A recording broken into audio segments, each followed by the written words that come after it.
আবারও স্বাগত ৭:২১ সংবাদে।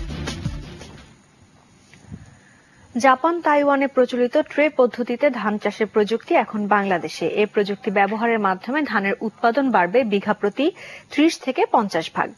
বাংলাদেশ কৃষি উন্নয়ন কর্পোরেশন বিএডিসির তত্ত্বাবধানে প্রযুক্তিটি দেশে নিয়ে এসেছে গোল্ডেন বার্ন কিংডম জিবিকে। প্রতিষ্ঠানটি কৃষকদের কাছ থেকে জমি ও নির্দিষ্ট পরিমাণ উৎপাদন খরচের বিনিময়ে একটি প্যাকেজের মাধ্যমে ধান উৎপাদনের সব প্রক্রিয়া সম্পন্ন করবে। রিপোর্ট করছেন ইলিয়াস হোসেন। সনাতন পদ্ধতিতে বীজ বপন ও চারা রোপণের ঝামেলা থাকলেও ট্রে পদ্ধতিতে সে কাজটি করা হয় যান্ত্রিকভাবে। বীজতলা থেকে চারা না উঠিয়ে প্লেটের সাহায্যে সরাসরি সে চারা লাগানো হয় জমিতে।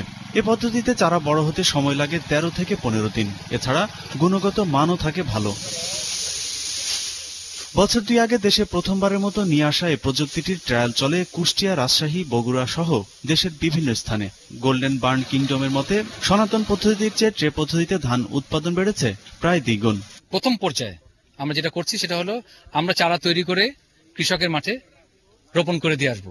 সেই জন্য আমরা এখনো ফিক্স না করলেও আনুমানিক ১৫০০ টাকা প্রতি বিঘাতে আমরা এই চারা রোপণ পর্যন্ত আমরা করে দেব। বাংলাদেশ কৃষি উন্নয়ন কর্পোরেশনের কর্মকর্তাও জানালেন, এ প্রযুক্তিতে সময় ও উৎপাদন ব্যয় কমার পাশাপাশি দেশে দিন দিন কৃষি শ্রমিকের যে সংকট তৈরি হয়েছে তারও সমাধান মিলবে।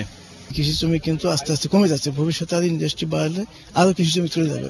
সেই ক্ষেত্রে আমাদের এই যান্ত্রিক পদ্ধতিতে আমাদের যেতে হবে। সেই প্রেক্ষাপটে এটা অনেক গুরুত্ব বহন করে। জিবিকের প্যাকেজে কৃষকের জমি তৈরি করে দেওয়া ছাড়া যেহেতু আর কিছুই করতে হবে না, সে কারণে ধান উৎপাদনে কৃষক আরো আগ্রহী হবেন বলে মনে করেন তিনি। একের পর এক উদ্ভাবনের মধ্য দিয়ে দেশের গবেষকরা যে চমক সৃষ্টি করতে চলেছে তাতে বলাই যেতে পারে নিকট ভবিষ্যতে কৃষি খাতে বাংলাদেশ বিশ্ব দরবারে নেতৃত্ব দেবে সামনে থেকে।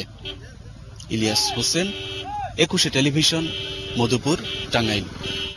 পদ্মা ইসলামী লাইফ ইন্স্যুরেন্স বাণিজ্য সংবাদ।